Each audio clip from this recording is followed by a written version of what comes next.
Hello friends, I'm Pratibha, self-trained narcissistic abuse recovery life coach. Narcissistic abuse பற்றின கன்ஃபியூஷன்ஸையும் டவுட்ஸையும் clarify பண்ணிக்கிறதுக்காகவும் ஹீலிங்காகவும் என்கிட்ட paid session attend பண்ணணும்னு நினைக்கிறவங்க ஸ்க்ரீனில் தெரிகிற இந்த வாட்ஸ்அப் நம்பருக்கு மெசேஜ் பண்ணுங்கள். எல்லாம் என்னோட விதி, காலத்துக்கும் நான் கஷ்டப்படணும்னு என் தலையில் எழுதியிருக்குன்னு விதியை பழி சொல்கிறவங்களுக்கும் எனக்கு தான் சரியான முடிவுகளை எடுக்க தெரியலைன்னு செல்ஃப் ப்ளேம் பண்ணிக்கிறவங்களுக்கும் மற்றவங்கக்கிட்ட ஹெல்ப் கேட்குறதையே சங்கடமாக ஃபீல் பண்ணுறவங்களுக்கும் இந்த வீடியோவை நான் ஸ்பெஷலாக டெடிகேட் பண்ணுறேன். ஸ்கிப் பண்ணாமல் முழுசாக பாருங்கள், இல்லைனா கேளுங்க. Until you make the unconscious conscious, it will direct your life and you will call it fate. அதாவது நீங்கள் உங்களோட அன்கான்ஷியஸை கான்ஷியஸாக மாற்றாத வரைக்கும் அது உங்களோட வாழ்க்கையை இயக்கும். அதை நீங்கள் விதின்னு சொல்லுவீங்க அப்படின்னு கார்ல் யுங் சொல்கிறாரு. நம்மளோட அன்கான்ஷியஸ் மைண்டுக்கும் நம்ம வாழ்க்கையோட போக்குக்கும் நடுவில் இருக்கிற அந்த சிக்கலான கனெக்ஷனை பற்றி ரொம்ப சிம்பிளாக ஒரே வரியில் சொல்லியிருக்காரு. நமக்குள்ளே இருக்கிற இந்த அன்கான்ஷியஸ் ஃபோர்ஸஸ், அதாவது கண்ணுக்கு தெரியாத சக்திகள் நம்மளோட விதியை, அதாவது வாழ்க்கையை தீர்மானிக்குது அப்படிங்கிறது தான் இது நமக்கு அறிவுறுத்துது. உங்களுக்கே தெரியாமல் உங்கள் வாழ்க்கையை இயக்கிக்கிட்டு இருக்கிற அந்த அன்கான்ஷியஸ் மைண்டை தான் நீங்கள் விதி அப்படின்னு சொல்லிகிட்டு இருக்கீங்க அப்படிங்கிறது தான் இங்கே ஒரு ஆச்சரியமான குழப்பமான உண்மை. அப்படின்னா என்ன அர்த்தம்? எந்த எக்ஸ்டர்னல் ஃபோர்ஸும் உங்கள் வாழ்க்கையை கண்ட்ரோல் பண்ணலைன்னு அர்த்தம்.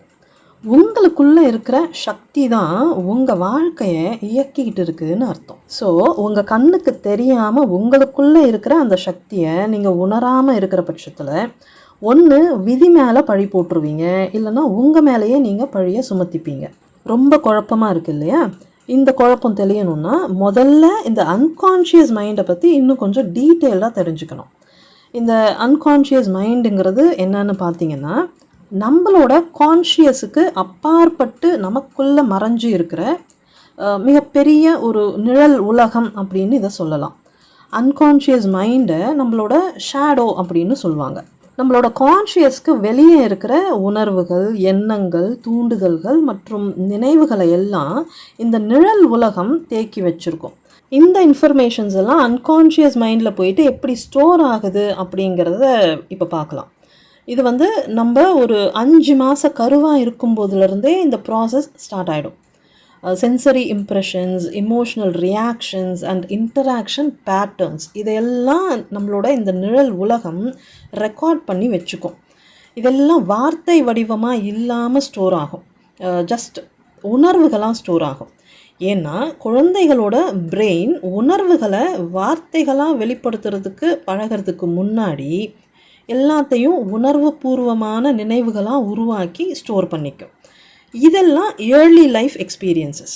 ஸோ இந்த ஏர்லி லைஃப் எக்ஸ்பீரியன்ஸ் எல்லாம் முதல் கட்ட தகவல்களாக நம்மளோட அந்த நிழல் உலகத்தில் ஸ்டோர் ஆகிட்டே வரும். அடுத்தது ரிப்ரெஸ்டு மெமரிஸ் அண்ட் இமோஷன்ஸ். நம்மளோட எக்ஸ்பீரியன்சஸ் ரொம்ப பெயின்ஃபுல்லாகவும் த்ரெட்டனிங்காகவும் இல்லைனா அக்செப்ட் பண்ணிக்கவே முடியாததாகவும் இருக்கும்போது கான்ஷியஸ் மைண்ட் விழிப்புணர்வுலேருந்து அதையெல்லாம் வெளியே தள்ளி விட்டுரும். இதை ரிப்ரெஷன் அப்படின்னு சொல்லுவாங்க. இது ஒரு வகையான டிஃபென்ஸ் மெக்கானிசம். ஆனால் இந்த மெமரிஸ் எதுவுமே டெலீட் ஆகாது, அன்கான்ஷியஸ் மைண்டில் போயிட்டு ஸ்டோர் ஆகிடும். நம்ம சேனல்லையே செலக்டிவ் அம்னீஷியா அப்படிங்கிற டாப்பிக்கில் ஒரு வீடியோ இருக்கும். அதை பார்த்தீங்கன்னா இந்த ப்ராசஸை பற்றி இன்னும் டீட்டெயில்டாக தெரிஞ்சுக்கலாம். இந்த ரிப்ரெஸ்டு மெமரிஸ் எல்லாமே ஃப்யூச்சரில் உங்களோட ரியாக்ஷன்ஸை உங்களுக்கே தெரியாமல் இன்ஃப்ளூயன்ஸ் பண்ணும். அடுத்தது conditioning and repetition. Unconscious mind repetitions மூலமாக சில பேட்டர்ன்ஸை கற்றுக்கும். இதைத்தான் learned behaviours or learned beliefs அப்படின்னு சொல்லுவாங்க. உதாரணத்துக்கு ஒரு குழந்தை நீ ஒன்றுத்துக்கும் பிரயோஜனப்பட மாட்ட அப்படிங்கிற வார்த்தையை மறுபடியும் மறுபடியும் கேட்டுக்கிட்டே இருந்துச்சுன்னா அது ஒரு ஆழமான நம்பிக்கையாக மாறும். அடல்ட்டான பிறகு கான்ஷியஸாக அப்படி இல்லைன்னு ஃபீல் பண்ணாலும் அன்கான்ஷியஸாக பதிஞ்சிருக்கிற அந்த பிலீஃப் ரிஃப்ளெக்ட் ஆகிக்கிட்டே இருக்கும். அடுத்தது இம்ப்ளிசிட் மெமரி. அன்கான்ஷியஸ் மைண்ட் சில குறிப்பிட்ட சிச்சுவேஷன்ஸ்க்கு எப்படி ரியாக்ட் பண்ணணுங்கிற நாலேஜை ஸ்டோர் பண்ணி வச்சுருக்கோம். இதை வந்துட்டு செயல்முறை நினைவகம் அப்படின்னு சொல்லலாம். இதனால தான் ஃப்யூச்சரில் ஏன் எதுக்குன்னு தெரியாமல் சில வினோதமான செயல்களை செய்வாங்க, வினோதமாக ரியாக்ட் பண்ணுவாங்க, காரணமே இல்லாமல் பயப்படுவாங்க. அடுத்தது symbolic storage. Symbolic patterns, images and சென்சேஷன்ஸை யூஸ் பண்ணி அன்கான்ஷியஸ் மைண்ட் சில டேட்டாஸை ஸ்டோர் பண்ணி வச்சுருக்கோம். இந்த மாதிரி நம்மளோட அன்கான்ஷியஸ் மைண்டில் ஸ்டோர் ஆகி இருக்கிற மெட்டீரியல்ஸ் எல்லாம் ஃப்யூச்சரில் கனவுகள் மூலமாகவும், ஸ்லிப் ஆஃப் த டங் அப்படின்னு சொல்லுவாங்கள்ல, நம்மளை அறியாமல் சில வார்த்தைகளை உளறிடுவோம், அந்த மாதிரி வார்த்தைகளாகவும் கட் ஃபீலிங்ஸாகவும் வெளிப்படும். ஸோ இந்த மாதிரி நம்மளோட ஃபேமிலி சிஸ்டமில் இருந்தும் சொசைட்டியில் இருந்தும் கிடைக்கிற இன்ஃபர்மேஷன்ஸ் எல்லாத்தையும் எந்த ஜட்ஜ்மெண்ட்டும் இல்லாமல் ஜஸ்ட் உள்ளதை உள்ளபடி அப்படியே ராவாக சேகரித்து தனித்தனி ஸ்கிரிப்டாக ஸ்டோர் பண்ணி வச்சுக்கோம். இந்த ராவான இன்ஃபர்மேஷன்ஸ் எல்லாம் ஃப்யூச்சரில் உங்களோட கான்ஷியஸ் மைண்டை இன்ஃப்ளூயன்ஸ் பண்ணும். உங்களோட பிஹேவியர்ஸ் அண்ட் டெசிஷன்ஸ், அதாவது நடத்தைகள் மற்றும் முடிவுகளை இன்ஃப்ளூயன்ஸ் பண்ணும். ஸோ இந்த மாதிரி ராவான இன்ஃபர்மேஷன்ஸை ஸ்டோர் பண்ணி வச்சுருக்கிற இந்த அன்கான்ஷியஸ் மைண்ட் நம்மளோட சைக்கை இன்ஃப்ளூயன்ஸ் பண்ணிட்டு இருக்கிற ஒரு ஹிடன் ஆப்ரேட்டிங் சிஸ்டமாக நமக்கே தெரியாமல் நமக்குள்ளே இயங்கிட்டு இருக்கோம். நீங்கள் ஒரு நார்சிசிஸ்டிக் ஃபேமிலி சிஸ்டமில் வளரும்போது உங்களோட அன்கான்ஷியஸ் மைண்டில் ரிலேஷன்ஷிப்ஸ் பேட்டர்ன்ஸ் பற்றியும் வாழ்க்கை முறைகளை பற்றியும் நிறைய தவறான தகவல்களும் தவறான நம்பிக்கைகளும் போயிட்டு ஸ்டோர் ஆகும். தீராத ஆசைகளும் ஏக்கங்களும் காயங்களும் அங்கே போயிட்டு ஸ்டோர் ஆகும். அடல்ட் ஆன பிறகு உங்களோட கான்ஷியஸ் மைண்ட் என்னை நேசிக்கிற ஒருத்தர் எனக்கு லைஃப் பார்ட்னராக வரணும் அப்படின்னு சொல்லிட்டு உங்கள் அன்கான்ஷியஸ் மைண்டில் ஸ்டோர் ஆகி இருக்கிற அந்த இன்ஃபர்மேஷன்ஸ்க்கு மேட்ச் ஆகிற மாதிரி ஒருத்தரை சூஸ் பண்ணும். ஏன்னா உங்கள் அன்கான்ஷியஸ் மைண்டில் ஸ்டோர் ஆகி இருக்கிற இன்ஃபர்மேஷன்ஸ் படி பார்க்கும்போது லவ் அப்படிங்கிறது நிச்சயமில்லாத ஒரு விஷயம். அது ரொம்ப பெயின்ஃபுல்லாக இருக்கும். அதுக்காக நம்ம நிறைய சிரமப்படணும், தியாகம் பண்ணணும், நிறைய வலிகளை சகிச்சுக்கணும். இந்த இன்ஃபர்மேஷன்ஸ்க்கு ஒத்து போகிற மாதிரி ஒருத்தரை உங்களோட கான்ஷியஸ் மைண்ட் சூஸ் பண்ணும். இந்த இடத்துல உங்களோட அன்கான்ஷியஸ் மைண்ட் உங்களோட கான்ஷியஸ் மைண்டை இன்ஃப்ளூயன்ஸ் பண்ணுது. நீங்கள் இதுதான் ரைட் சாய்ஸ் அப்படின்னு நம்புவீங்க. ஒரு காலகட்டத்துக்கு பிறகு இந்த ரிலேஷன்ஷிப் ரொம்ப பெயின்ஃபுல்லாக இருக்குது, இனிமேல் இதில் வாழறது ரொம்ப கஷ்டம்னு உங்களோட கான்ஷியஸ் மைண்ட் யோசிக்கும். ஆனால் உங்களோட அன்கான்ஷியஸ் மைண்ட் வேறு மாதிரி யோசிக்கும்.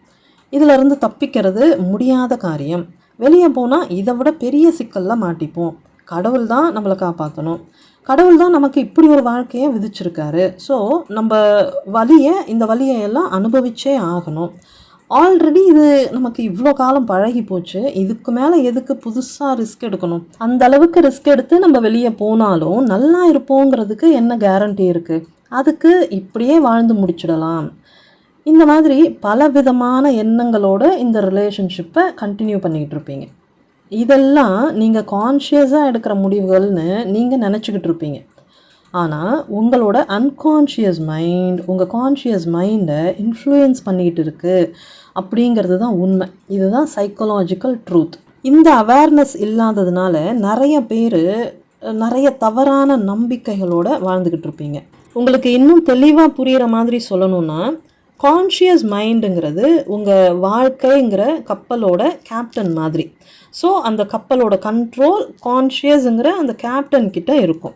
அன்கான்ஷியஸ் மைண்டுங்கிறது கடல் மாதிரி.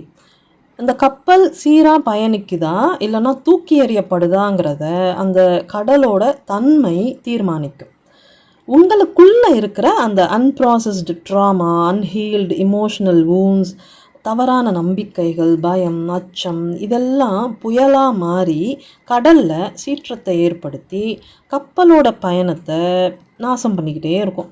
கப்பலோட கேப்டனாக இருக்கிற உங்களோட கான்ஷியஸ் மைண்ட் இருக்கு இல்லையா, அது எவ்வளோதான் முயற்சி பண்ணாலும் கடலோட சீற்றத்திலிருந்து அந்த கப்பலை காப்பாற்றவே முடியாது. அதாவது உங்கள் கான்ஷியஸ் மைண்டால் உங்கள் வாழ்க்கையை சரியான பாதையில் கொண்டு போகவே முடியாது. அப்போது வாழ்க்கைங்கிற அந்த கப்பலை கண்ட்ரோலில் கொண்டு வரணும்னா உங்களுக்குள்ளே இருக்கிற அந்த unprocessed drama, unhealed emotional wounds, தவறான நம்பிக்கைகள், பயம், அச்சம் இதையெல்லாம் ரீப்ரோக்ராம் பண்ணணும். உங்கள் ரிலேஷன்ஷிப்ஸோட பேட்டர்ன்ஸை ரெக்கக்னைஸ் பண்ணணும். உங்களோட பாஸ்ட் எக்ஸ்பீரியன்ஸஸை ரீஃப்ரேம் பண்ணணும். உங்கள் பாடியில் ஸ்டோர் ஆகி இருக்கிற எமோஷன்ஸை ப்ராப்பராக அசோசியேட் பண்ணணும். இந்த ப்ராசஸ் எல்லாம் ஸ்டெப் பை ஸ்டெப் நடக்கும்போது உங்களுக்குள்ள ஒரு புது விழிப்புணர்வு ஏற்படும். கப்பலோட கேப்டன், அதாவது அந்த கான்ஷியஸ் மைண்ட் இருக்கு இல்லையா, அது ஃபுல் அவேர்னஸோட செயல்படும். இந்த அவேர்னஸோட சேஃபான சாய்ஸஸை கேப்டனால் எடுக்க முடியும். அதாவது உங்களோட கான்ஷியஸ் மைண்டால் எடுக்க முடியும். கப்பலோட பயணத்தை நினச்ச திசையில் லீட் பண்ண முடியும். ஃபைனலி கப்பல் கேப்டனோட கண்ட்ரோலுக்கு வந்துடும். சிம்பிளாக சொல்லணும்னா வாழ்க்கை வசப்படும். ஆனால் இந்த உண்மையை நீங்கள் உணராத வரைக்கும், அங்கீகரிக்காத வரைக்கும் இதெல்லாம் விதிப்படி தான் நடக்குதுங்கிற தவறான நம்பிக்கையோடு இருப்பீங்க. இல்லைனா இந்த முடிவுகளை நீங்கள் தான் எடுக்கிறீங்கிற தவறான நம்பிக்கையோடு இருப்பீங்க. அதுவும் இல்லைன்னா உங்கள் வாழ்க்கையை நீங்கள் சரியான பாதையில் தான் கொண்டு போயிட்டு இருக்கீங்க அப்படிங்கிற ஒரு தவறான நம்பிக்கையோடு இருப்பீங்க. இந்த மாதிரி தவறான நம்பிக்கையோடு இருக்கிறவங்க சில விஷயங்களை யோசிச்சு பாருங்கள். எத்தனை தடவை உங்கள் வாழ்க்கையில் உங்கள் கண்ணுக்கு முன்னாடி நடக்கக்கூடாத விஷயங்கள் நடக்கும்போது நீங்கள் மௌனமாக வேடிக்கை பார்த்துக்கிட்டு இருந்தீங்க? எதனால் நீங்கள் அதை எதிர்த்து சண்டை போடலை? எதனால் நீங்கள் அந்த உறவுகளை விட்டு வெளியே வராமல் இன்னும் அங்கேயே ஸ்டக்காகி இருக்கீங்க? எதனால் உங்கள் முடிவுகளை நீங்கள் அடிக்கடி மாற்றிக்கிட்டே இருக்கீங்க? ஏன்னா உங்களுக்குள்ள ஆழமாக புதைஞ்சு கிடக்கிற அந்த அன்ரிசால்வ்டு ட்ராமாஸ் உங்களை கண்ட்ரோல் பண்ணிகிட்ருக்கு. பல தடவை நீங்கள் செய்யணும்னு ஆசைப்படுற விஷயங்களை நீங்கள் செய்யாமல் இருந்திருப்பீங்க. ஏன்னா உங்களுக்குள்ள ஆழமாக புதைஞ்சு கிடக்கிற அச்சம் உங்களை கண்ட்ரோல் பண்ணிக்கிட்டு இருக்கு.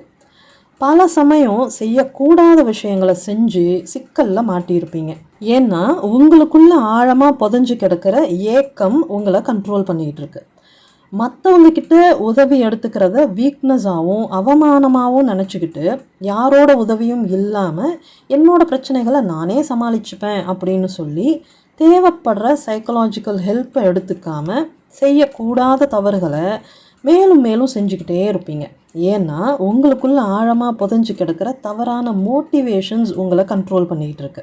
இனிமே யாராலையும் என்ன காப்பாற்றவே முடியாது, நான் இந்த சிச்சுவேஷன்லேருந்து தப்பிக்கிறதுக்கு வழியே கிடையாதுங்கிற ஒரு தவறான நம்பிக்கையோட தேவையான சைக்கலாஜிக்கல் ஹெல்ப்பை எடுத்துக்காமல் இருப்பீங்க. ஏன்னா உங்களுக்குள்ள ஆழமாக புதைஞ்சு கிடக்கிற அந்த லேர்ன்டு ஹெல்ப்லெஸ்னஸ் உங்களை கண்ட்ரோல் பண்ணிக்கிட்டு இருக்கு. ஆனால் இந்த எண்ணங்கள் எல்லாமே அன்கான்ஷியஸ் மைண்டோட மேக்னட்டிசம். உங்களை பொறுத்த வரைக்கும் இதெல்லாம் உண்மைங்கிற மாதிரி தோணும், ஆனால் இது எதுவுமே உண்மை கிடையாது. ஒருவேளை இதையெல்லாம் உங்களால் நம்ப முடியலன்னா இப்படி யோசிச்சு பாருங்களேன். நச்சுகள் யோசிக்கிறது, செய்கிறது எல்லாமே இல்லாஜிக்கலாக இருக்குங்கிறத அவங்க புரிஞ்சுக்கலைன்னாலும் ஒத்துக்கலைன்னாலும் அதுதானே உண்மை இல்லையா? ஆனால் அவங்களோட அன்கான்ஷியஸ் மைண்ட் அவங்க செய்கிறது தான் சரின்னு சொல்லி அவங்களோட கான்ஷியஸை இன்ஃப்ளூயன்ஸ் பண்ணுது. அதே மாதிரி தான் உங்களோட அன்கான்ஷியஸ் மைண்ட் நீங்கள் செய்கிறது தான் சரின்னு சொல்லி உங்கள் கான்ஷியஸை இன்ஃப்ளூயன்ஸ் பண்ணுது. ஆனால் இங்கே இருக்கிற ஒரு மிகப்பெரிய டிஃப்ரென்ஸ் என்னன்னு பார்த்தீங்கன்னா, நச்சுகளுக்கு இன்ட்ரோஸ்பெக்டிவ் கெப்பாசிட்டி கிடையாது. ஸோ அவங்களோட அன்கான்ஷியஸ் மைண்டோட அவங்களால கனெக்ட் ஆக முடியாது. ஆனால் உங்களுக்கு இன்ட்ரோஸ்பெக்டிவ் கெப்பாசிட்டி இருக்குது. ஸோ உங்களோட அன்கான்ஷியஸ் மைண்டோட உங்களால் கனெக்ட் ஆக முடியும். ஸோ உங்களுக்கு இருக்கிற இந்த இன்ட்ரோஸ்பெக்டிவ் கெப்பாசிட்டியை யூஸ் பண்ணி உங்களோட அந்த அன்கான்ஷியஸ் மைண்டில் ஸ்டோர் ஆகி இருக்கிற அந்த ராவான இன்ஃபர்மேஷன்ஸை எல்லாம் ப்ராப்பராக ப்ராசஸ் பண்ணணும், அனலைஸ் பண்ணணும். நீங்கள் அந்த அன்கான்ஷியஸ் மைண்டோட ஆழமாக கனெக்ட் ஆகி ஏன் எதனால் உங்களுக்கு இந்த மாதிரியெல்லாம் தோணுதுங்கிறத பற்றி கான்ஷியஸாக யோசிக்கும்போது உங்களுக்குள்ள ஒரு விழிப்புணர்வு ஏற்படும். அந்த விழிப்புணர்வோடு செயல்படும் போது உங்கள் வாழ்க்கையோட பாதையை நீங்கள் சுயமாக உருவாக்க முடியும். ஆனால் இந்த விழிப்புணர்வு உங்களுக்கு ஏற்படாத வரைக்கும் உங்களோட அந்த அன்கான்ஷியஸ் ஃபோர்ஸஸ் திரும்ப திரும்ப உங்கள் வாழ்க்கையோட விளையாடிக்கிட்டே இருக்கும். உங்கள் வாழ்க்கையில் நீங்கள் சந்திக்கிற நபர்கள், உங்களுக்கு ஏற்படுற பிரச்சனைகள், நீங்கள் திரும்ப திரும்ப க்ரியேட் பண்ணுற அந்த டாக்ஸிக் ரிலேஷன்ஷிப்ஸ், இது எல்லாத்தையுமே உங்கள் அன்கான்ஷியஸ் மைண்ட் உங்களுக்காக சூஸ் பண்ணிக்கிட்டே இருக்கும். இது எதுவுமே நீங்கள் நினைக்கிற மாதிரி விதிப்படி நடக்கிற விஷயங்களும் கிடையாது, நீங்கள் கான்ஷியஸாக எடுக்கிற முடிவுகளும் கிடையாது. உங்கள் அன்கான்ஷியஸ் மைண்டோட இன்ஃப்ளூயன்ஸ்னால தான் இது எல்லாமே நடக்குது. ஒரு விஷயத்தை யோசிச்சு பாருங்களேன், என்பிடி பற்றின அவேர்னஸ் இல்லாததால் லைஃபோட ஒரு பகுதி ஆல்ரெடி வீணாக போயிடுச்சு இல்லையா? அதே மாதிரி இந்த அன்கான்ஷியஸ் மைண்ட் பற்றின அவேர்னஸ் இல்லாததுனால லைஃபோட மிச்ச பகுதியும் வீணாயிட்டு இருக்குங்கிறத நீங்கள் புரிஞ்சுக்கணும். இந்த அவேர்னஸ் இல்லாததுனால உங்கள் வாழ்க்கையை உங்களால் மாற்ற முடியுங்கிற அந்த எம்பவர்மெண்ட் இல்லாமல் போகுது. பவர்லெஸ்ஸாக ஃபீல் பண்ணுறீங்க, ஹெல்ப்லெஸ்ஸாக ஃபீல் பண்ணுறீங்க. ஆனால் இது எல்லாமே ஜஸ்ட் மென்டல் ட்ராப் தான். ஸோ உங்கள் வாழ்க்கையில் நீங்கள் தொடர்ந்து அனுபவிச்சிட்ருக்கிற இந்த வலிகளுக்கும் வேதனைகளுக்கும் காரணம் உங்களோட அன்கான்ஷியஸ் மைண்டு தான் அப்படிங்கிற அந்த கசப்பான உண்மையை நீங்கள் ஏற்றுக்கிட்டு தான் ஆகணும். இந்த அவேர்னஸை அச்சீவ் பண்ணுறதுக்கு முதல்ல நீங்கள் உங்களுக்குள்ளே இருக்கிற அந்த அன்கான்ஷியஸ் மைண்டோட கான்செப்டை அக்செப்ட் பண்ணிக்கணும். அதுக்கப்புறம் அதோட கனெக்ட் ஆகிறதுக்கு டெடிக்கேஷனோட செயல்படணும். Reflective meditation, journaling, therapy, life coaching sessions, இதில் எந்த வழி உங்களுக்கு ஒர்க் அவுட் ஆகும்னு பார்த்து நீங்கள் சூஸ் பண்ணணும். ஒரு லைஃப் கோச்சாக ஹிடன் பேட்டர்ன்ஸை வெளியே கொண்டு வர்றதுக்கும் பாஸ்ட் எக்ஸ்பீரியன்ஸஸை பற்றின தவறான பார்வையையும் புரிதலையும் ப்ராப்பராக ரீஃப்ரேம் பண்ணுறதுக்கும் இமோஷ்னல் ட்ரிகர்ஸையும் பாடி ரெஸ்பான்சஸையும் ஐடென்டிஃபை பண்ணுறதுக்கும் உண்மைன்னு அசியூம் பண்ணிட்டு இருக்கிற நீண்ட கால நம்பிக்கைகளை மறு பகுப்பாய்வு பண்ணுறதுக்கும் நிறைய பேருக்கு நான் ஹெல்ப் பண்ணிகிட்ருக்கேன். என்னோட லைஃப் கோச்சிங் செஷன்ஸ் மூலமாக நிறைய பேர் அவங்க லைஃபோட ஆத்தர்ஷிப்பை ரீக்ளைம் பண்ணியிருக்காங்க. தெளிவோடையும் மன நிம்மதியோடையும் வாழ்ந்துக்கிட்டு இருக்காங்க. அதே மாதிரி உங்கள் லைஃபோட ஆத்தர்ஷிப்பை மீட்டெடுக்கிறதுக்காக என்கிட்ட பெய்ட் செஷன் அட்டன் பண்ணணும்னு நினைக்கிறவங்க ஸ்க்ரீனில் தெரிகிற இந்த வாட்ஸ்அப் நம்பருக்கு மெசேஜ் பண்ணுங்கள். பத்திரமா இருங்க, பாதுகாப்பாக இருங்க, சந்தோஷமாக இருங்க. Bye friends.